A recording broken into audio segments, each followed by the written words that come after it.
दोस्तों नमस्कार, मैं मन्नू आपका स्वागत करता हूं क्रेजी फॉर रियलिटी में। तो दोस्तों आज हम बात करेंगे साउथ की एक और जबरदस्त सस्पेंस थ्रिलर मूवी की। इस मूवी की IMDb रेटिंग 8.0 है। तो अगर अभी तक आपने इस चैनल को सब्सक्राइब नहीं किया है तो नीचे जो रेड कलर का सब्सक्राइब बटन और बेल आइकन दिख रहा है, दोनों पे एक क्लिक जरूर कर दीजिए। तो स्टार्ट करते हैं बिना टाइम वेस्ट किए।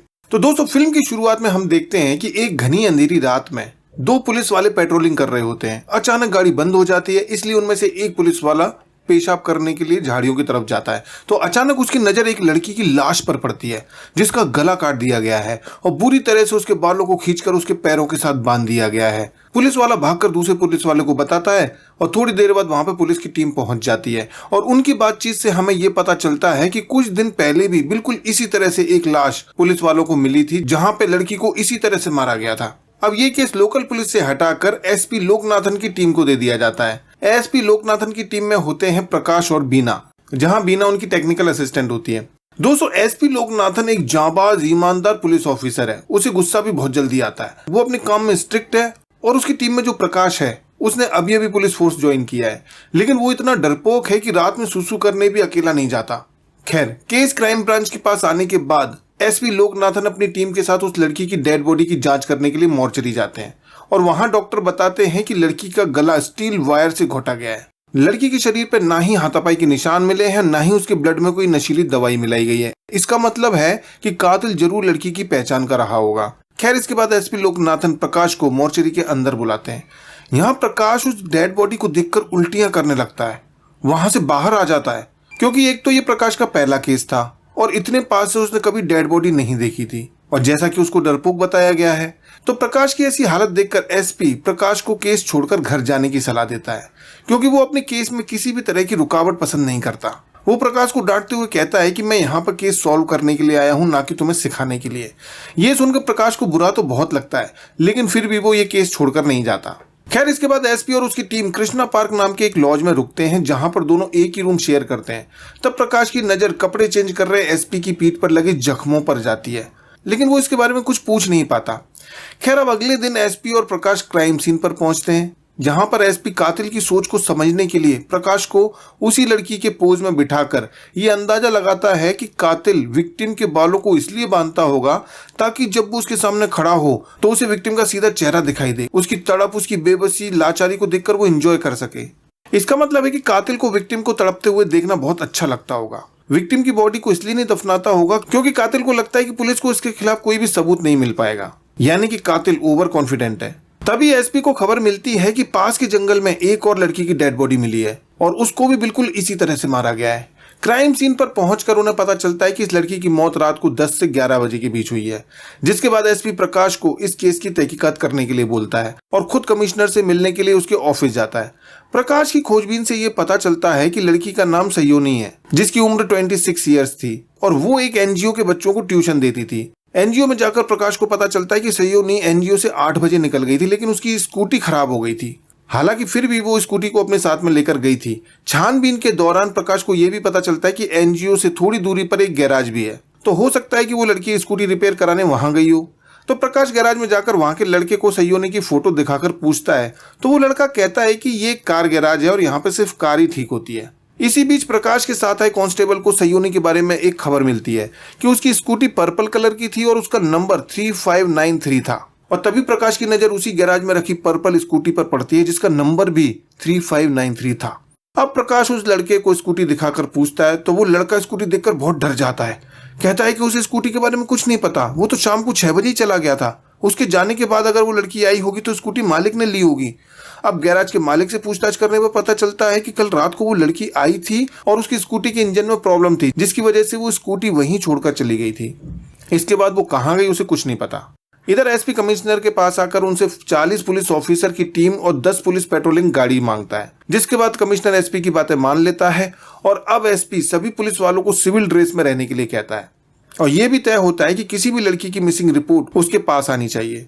खैर, इधर हम एक लड़की को देखते हैं जो घर के बाहर कचरा फेंकने के लिए आती है, जहां एक आदमी पहले से छिपा बैठा है, जिसे अचानक से देखकर लड़की डर जाती है और ये सीन यहीं पर कट हो जाता है।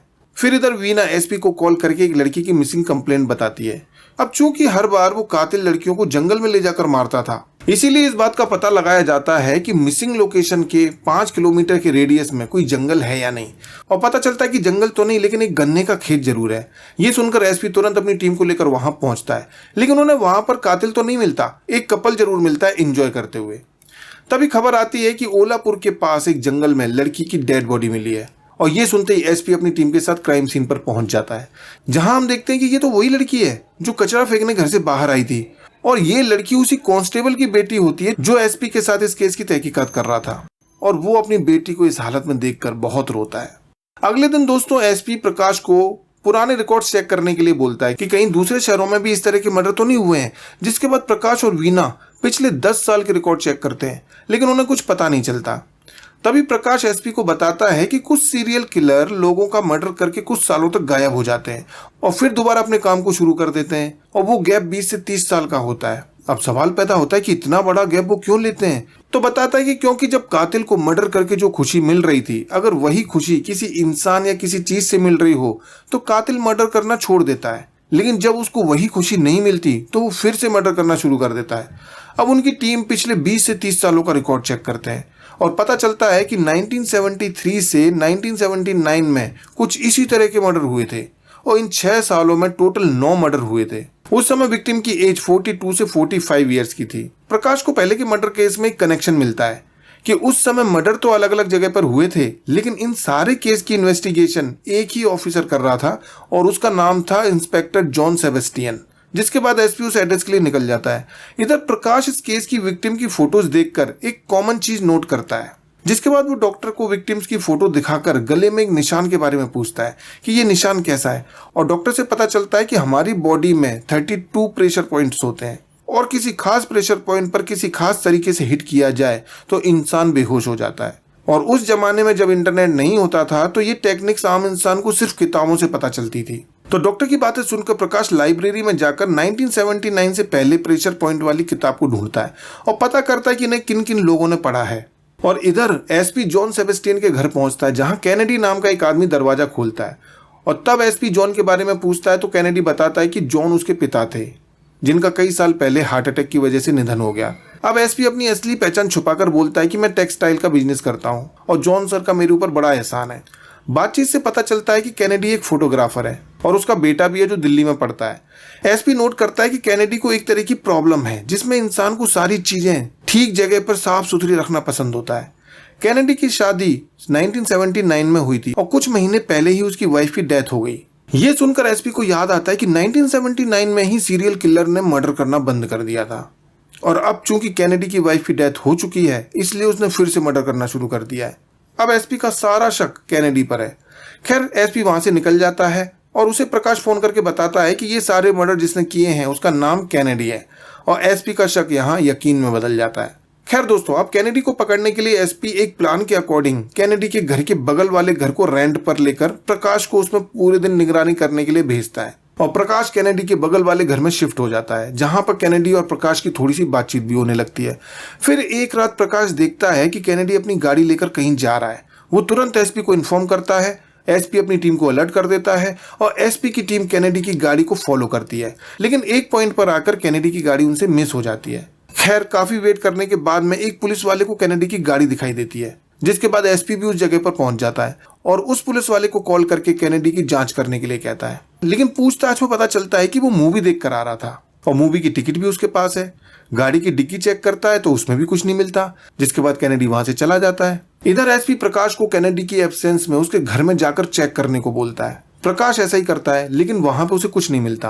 तभी प्रकाश की नजर वहां पर एक बंद कमरे पर पड़ती है जिस पर लॉक लगा हुआ है, और जैसे ही प्रकाश उस कमरे में जाने के लिए आगे बढ़ता है तभी दरवाजे पर कैनेडी आ जाता है, जिसके डर से प्रकाश दरवाजे के पीछे छुप जाता है और मौका देखते ही वहां से भाग लेता है। खैर अब अगले दिन एक सुनसान जगह पर फिर से पुलिस वालों को एक और लड़की की डेड बॉडी मिलती है और इसे भी बिल्कुल वैसे ही मारा गया था। जिसके बाद वहां पर एसपी और प्रकाश पहुंचते हैं और ये सब देखकर वो शॉक्ड हो जाते हैं। तभी एक पुलिस वाला एक खबर लेकर आता है और बताता है कि इन सब के पीछे जिसका हाथ था वो कातिल पकड़ा गया है। ये सुनते ही एसपी की टीम शॉक्ड हो जाती है कि अगर कातिल कैनेडी है तो ये कौन है जो पकड़ा गया है। अब पुलिस स्टेशन में पता चलता है कि रवि कुमार नाम का एक आदमी क्राइम सीन से कुछ दूरी पर पुलिस के नाके पर पकड़ा गया और विक्टिम्स के कुछ गहने भी उसके पास मिले हैं और उसने अपना क्राइम कन्फेस भी कर लिया है, यानी कि केस सॉल्व हो गया है और एसपी और प्रकाश को चेन्नई लौटने का आदेश भी आ चुका है। लेकिन ऐसा कैसे हो सकता है? एसपी और प्रकाश को पूरा यकीन था कि ये सब मर्डर कैनेडी ने किए हैं, फिर ये कातिल कहां से आ गया? अब अगले सीन में हम देखते हैं कि जिस कातिल को पुलिस ने अरेस्ट किया था उसने कोर्ट में सुसाइड कर लिया है। इधर एसपी प्रकाश से कहता है कि उसने डीजीपी से बात कर ली है, वो यहाँ रहकर कैनेडी पर नजर रखेगा और प्रकाश को चेन्नई जाने के लिए कहता है। लेकिन प्रकाश वापस जाने से साफ मना कर देता है। वो यहाँ पर रहकर उनके साथ कातिल को पकड़ना चाहता है। प्रकाश के चेन्नई वापस जाने के ऑर्डर आ चुके हैं और नहीं जाने से उसकी जॉब भी जा सकती है, लेकिन प्रकाश को इस बात की फिक्र नहीं है। उसे इस केस को सॉल्व करना था। जिसके बाद एसपी और प्रकाश दोनों कैनेडी के घर पर नजर रखते हैं। अब एक रात जब कैनेडी अपनी कार लेकर कहीं जा रहा होता है तो दोनों उसका पीछा करते हैं। कैनेडी एक सुपरमार्केट में घुसता है तो ये दोनों भी उसके पीछे हो लेते हैं, लेकिन तभी अचानक से कैनेडी पीछे से आ जाता है और प्रकाश को डिनर के लिए इनवाइट करता है। जिसके बाद ना चाहते हुए भी प्रकाश को कैनेडी के साथ उसके घर जाना पड़ता है। एसपी भी उसके पीछे लग जाता है और कैनेडी के घर पर बाहर से नजर रखता है। अब दोस्तों इधर घर में आने के बाद में प्रकाश की नजर उस कमरे पर पड़ती है जिसमें पिछली बार लॉक लगा हुआ था, लेकिन इस समय वो खुला हुआ है। तो मौका देखकर वो उसी रूम में चला जाता है और दोस्तों वहां पर उसे एक फोटो मिलती है जो कि एक विक्टिम की फोटो थी जिसमें उस लड़की को उसी तरीके से मारा हुआ था। लेकिन इसी बीच वहां पर कैनेडी आ जाता है और प्रकाश पर हमला कर देता है। जब कैनेडी को पता चलता है कि प्रकाश एक पुलिस वाला है तो प्रकाश की गर्दन पर हिट करके उसे बेहोश करके उसके हाथ पैर बांध देता है। तभी अचानक से डोरबेल बजती है और दरवाजा खोलता है तो वहां पर एसपी होता है और एसपी उसे गन पॉइंट पर लेकर रूम में आकर प्रकाश को बचाता है। उसके रूम की तलाशी लेने पर उन्हें कुछ और विक्टिम्स की फोटो मिलती है। तब कैनेडी अपना सारा कच्चा चिट्ठा एक शर्त पर खोलता है कि इन सब के बारे में उसके बेटे को पता नहीं चलना चाहिए। एसपी इसके लिए मान जाता है। तब कैनेडी अपनी कहानी बताता है और मूवी फ्लैशबैक में चली जाती है। हम देखते हैं कि बचपन में कैनेडी की मां चल बसी थी और उसके बाप जॉन सेबेस्टियन का कैनेडी से बिल्कुल भी लगाव नहीं था। जॉन को हर काम में नीट एंड क्लीन परफेक्शन चाहिए था और इसके लिए वो कैनेडी को बहुत टॉर्चर करता था, बहुत मारता पीटता था, जिस वजह से कैनेडी अपने बाप की परछाई से भी डरने लगा था। एक दिन कैनेडी को किसी जगह पर बैठकर सिगरेट पीते उसकी टीचर देख लेती है और वो उसके पापा जॉन से उसकी शिकायत करने को बोलती है। कैनेडी समझाता है कि अगर उसके पापा को ये बात पता चल गई तो वो उसे बहुत पीटेंगे, लेकिन वो लेडी मानती नहीं है। तब कैनेडी अपने बाप के डर से उस लेडी को जान से मार देता है और फिर दोस्तों उसी मर्डर की वजह से जॉन का काम काफी बढ़ जाता है क्योंकि वो उस केस को इन्वेस्टिगेट कर रहा था और वो उस केस में बिजी हो जाता है, जिस वजह से कैनेडी को कुछ दिन मार पिटाई से राहत मिलती है। इस सब से कैनेडी बड़ा खुश होता है, लेकिन कुछ दिन के बाद में एक दिन जॉन उसे फिर से मारने पीटने लगता है, जिस वजह से कैनेडी अपने बाप को फिर से बिजी रखने के लिए औरतों को जान से मारने लगता है। उसने लाइब्रेरी जाकर प्रेशर पॉइंट वाली बुक से सीखा कि इंसान को कैसे मारने पर बेहोश किया जाता है, जिसके बाद कैनेडी इस चीज की प्रैक्टिस करने लगा। वो औरतों को पहले बेहोश करता और फिर उन्हें रस्सी से गला घोटकर मार देता। और इसी बीच एक दिन जॉन को हार्ट अटैक आता है। वो कैनेडी से डॉक्टर को बुलाने के लिए कहता है, लेकिन कैनेडी डॉक्टर को नहीं बुलाता और इस तरह जॉन मारा जाता है। यानी कि दोस्तों एक बच्चा सिर्फ अपने बाप को बिजी रखने के लिए मर्डर करने लगा था। अब कहानी प्रेजेंट में आती है और एसपी पूछता है कि उसके पिता के मरने के बाद ये सब मर्डर किसने किए हैं, क्योंकि उसकी वजह तो खत्म हो गई थी। कैनेडी के पास जितने भी विक्टिम्स की फोटो थी वो सब पहले वाली थी, नए वाले मर्डर कौन कर रहा है? ये सुनकर कैनेडी एसपी को 2 साल पहले की एक घटना बताता है। जब वो अपने बेटे से दिल्ली से मिलकर आ रहा था तब उसे किसी ने उसी के घर पर किडनैप कर लिया था और उसकी आंखों पर पट्टी बांधकर उसके मर्डर करने का तरीका पूछा, क्योंकि कैनेडी कभी पकड़ा नहीं गया तो उस तरीके से वो भी पकड़ा नहीं जाएगा। कैनेडी के पास कोई ऑप्शन तो था नहीं, इसलिए वो सही तरीका उस आदमी को बता देता है। अब उस आदमी के बारे में कैनेडी को बस इतना ही पता था कि उसने उस आदमी की कार की आवाज सुनी थी जिसे रिवर्स करने पर बच्चों की बंदूक की आवाज आती थी। तभी दोस्तों प्रकाश को याद आता है कि उसने ऐसी ही आवाज एक गैराज में सुनी थी जब वो सयोनी की मर्डर की जांच करने गया था। इसी बीच मौका देखकर कैनेडी खुद को एक रूम में लॉक कर लेता है और कहता है कि उसके बेटे को इस बारे में कुछ पता नहीं चलना चाहिए और गैस सिलेंडर ऑन करके सुसाइड कर लेता है ताकि उसकी मौत एक्सीडेंट लगे और उसके बेटे को इंश्योरेंस का पैसा मिल जाए। इसके बाद प्रकाश एसपी को बताता है कि उसने कातिल की कार देखी है। खैर दोस्तों अब हम असली कातिल को देखते हैं जो उसी एनजीओ में काम करता था जिस एनजीओ में विक्टिम सयोनी बच्चों को पढ़ाती थी। और वो जब घर आता है तो उसकी बीवी उसे ताना मारती है, उसे जलील करती है, यहाँ तक कि वो उसी के सामने अपने बॉयफ्रेंड के साथ दूसरे रूम में सोने चली जाती है। इतना सब होने के बाद उस किलर को बहुत गुस्सा आता है और वो अपना गुस्सा उतारने के लिए एक रूम में जाकर तकिए को मारने लगता है। एक्चुअली दोस्तों ये कातिल अपनी बीवी को कुछ कहने तक की हिम्मत नहीं कर पाता था और बीवी का गुस्सा उतारने के लिए वो दूसरी लड़कियों का मर्डर करके अपनी भड़ास निकालता था। खैर इसके बाद वो कातिल रेडी होकर फिर से अपने शिकार पर निकलता है और इधर एसपी और प्रकाश गैराज के आदमी से उसके घर का पता लेकर पहुंच जाते हैं। उसके घर में सारी विक्टिम्स की स्माइल करती हुई फोटो मिलती हैं। तभी वहां पर एक कॉफी शॉप का बिल मिलता है और वो दोनों उसी कॉफी शॉप के लिए निकल जाते हैं। अब रास्ते में विक्टिम्स की फोटो में उनके गाल पर पड़े डिंपल देखकर एसपी को याद आता है कि कातिल की बीवी के गाल पर भी डिंपल था। अभी तक उन्होंने विक्टिम्स को मरने के बाद देखा था जिसमें डिंपल नहीं था। इसका मतलब ये है कि कातिल अपनी बीवी के गुस्से में सिर्फ डिंपल वाली लड़कियों का ही कत्ल करता है। खैर, प्रकाश का मानना होता है कि प्यार और लगाव ना मिलने की वजह से ये लोग कातिल बन गए। और तब हमें पता चलता है कि सभी लोग कातिल नहीं बनते, कुछ पुलिस ऑफिसर भी बन जाते हैं, जैसे कि एसपी पर भी बचपन में बहुत टॉर्चर हुआ था और फिल्म की शुरुआत में हमने एसपी की पीठ पर जो निशान देखे थे वो उसी के बचपन के टॉर्चर के निशान थे। खैर, इसके बाद कॉफी शॉप में पूछने पर पता चलता है कि वो आदमी डेली एक ही जगह पर आकर बैठ जाता था और वहां कुछ समय बैठकर वहां से चला जाता था। तभी उनकी नजर बाहर के एक होर्डिंग की फीमेल सेलिब्रिटी पर पड़ती है और उसके गाल पर डिंपल को देख वो समझ जाते हैं कि कातिल यहाँ उसी के लिए बैठता था और अगला निशाना उसका वही सेलिब्रिटी है। जिसके बाद एसपी तुरंत उस सेलिब्रिटी के होटल में जाकर उसे सावधान करता है कि आपकी जान को खतरा है, लेकिन वो बताती है कि वो तो आज ही यहाँ आई है। ये सुनकर एसपी हैरान हो जाता है। इसका मतलब है कि अगला निशाना ये नहीं कोई और है। इधर कातिल बीना के होटल में जाकर उसको टारगेट करता है। अस्थमा अटैक का नाटक करके कार से अपनी दवाई लाने उसे पार्किंग में भेज देता है। इधर प्रकाश उसी कॉफी शॉप में था, तभी उसकी नजर अपने पास के कृष्णा पार्क होटल पर पड़ती है और उसे याद आता है कि वीना के गालों पर भी तो डिंपल पड़ते हैं और वो समझ जाता है कि किलर कॉफी शॉप में आकर वीना पर नजर रख रहा था। लेकिन इससे पहले कि वो वीना को कॉल करके कुछ बता पाता, तब तक कातिल वीना को बेहोश करके अपनी कार में अपने साथ ले जाता है और कातिल किसी सुनसान जगह पर लाकर ठीक उसी तरह उसके हाथ पर बांध देता है। अब उसका पीछा करते हुए एसपी और प्रकाश भी वहां पहुंच जाते हैं, जहां इन तीनों के बीच मार पिटाई और डिशुम होती है और किलर एसपी की गर्दन पर हिट करके उसे बेहोश कर देता है।